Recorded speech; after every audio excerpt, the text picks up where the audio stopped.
So I just want to go ahead and do an example of graphing a piecewise function. I'm going to go ahead and do this graph right here. Grab some stuff for me. So a piecewise function is a function made up of sub-functions defined by some sort of domain right here. So we have three sub-functions. We have -1/2 x plus 2. This one is a linear function. Now, f of x equals 4 is also linear, but it's a horizontal linear function. So I'm just going to take horizontal, just so you know what each one of these look like. And then x minus 3 cubed is our cubic graph. That's the one that looks like this as it grows quickly. So that's a linear. The first one's a linear graph. The second one's also a horizontal linear. Well, it's also a linear graph. It's just horizontal. And then we have our cubic graph. So in order to graph piecewise functions, you just need to graph each one of these sub-functions within its appropriate range. So for -1/2 x plus 2, this is telling us we need to go between -4 and +2 on the x-axis. So I'm even going to go ahead and indicate that. So -4 to +2. Now these dots that I'm putting down are not actually part of my graph. This is just so you can visually see where we're graphing. So what I'm saying is I need to graph that linear graph within this range. So you could do that a lot of different ways. If you graph straight lines, you could plug in points. You just need 2 coordinates, and then you just draw through those 2 coordinates.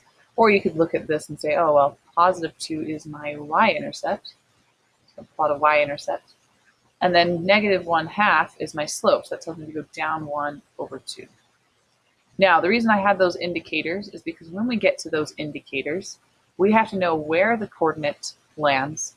And we also need to know if it's an open circle or a closed filled-in circle.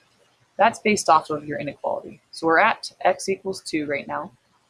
According to our inequality, it's x is not including 2. It's not equal to 2. If it doesn't include it, we always put an open circle. Now I need to keep on going. I'm going to go backwards. I'm going to go up 1, left 2, up 1, left 2 until I get to the other barrier at -4. This one includes -4. It's equal to -4.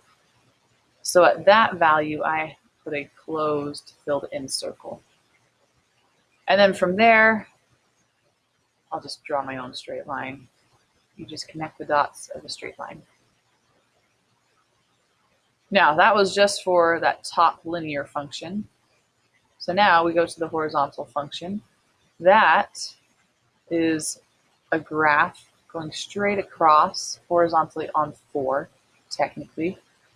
However, our domain says it's only at x equals 2. So when we say 4, we're really saying our y is equal to 4.